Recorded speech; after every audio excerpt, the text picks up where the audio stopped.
that wasn't good to watch. Yeah, I know I was here. I tried to reach out to my stuff, and we were dealing with an emergency earlier, and I messed up. No, man, you did the best you could. One of the things the National Transportation Safety Board is going to want to try to understand here was controller workload, because what we hear on the air traffic control audio mainly is one voice, one controller who appears to be handling everything that's going on the ground at LaGuardia. And as that Air Canada flight was coming into land on runway 4, on the other runway, a United flight has aborted its takeoff. They received a warning light in the cockpit as they were starting their takeoff roll. They hit the brakes, they come off the runway, they radio that they had this issue, and now there is an odor in the cabin. The United captain declares an emergency because the odor in the cabin, flight attendants were starting to complain it was making them sick. You hear the fire truck asked to clear runway 4. Truck 1 company, cross 4 Delta.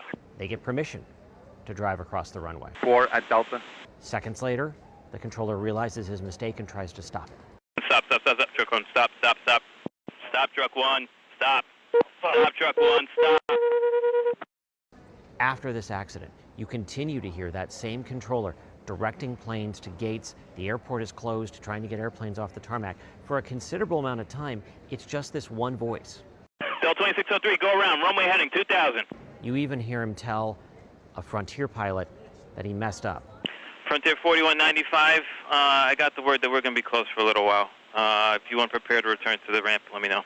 Yeah, we got stuff in progress for that, man. That wasn't good to watch. Yeah, I know I was here. I tried to reach out to my stuff, and we were dealing with an emergency earlier, and I messed up. No, man, you did the best you could.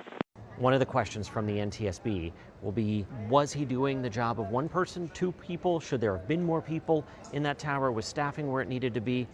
Air traffic control staffing and workload was a factor in the DCA mid-air collision. It is something the NTSB is focused on over the last 14, 15 months, something that it looks like they're going to be having to consider again in yet another tragedy.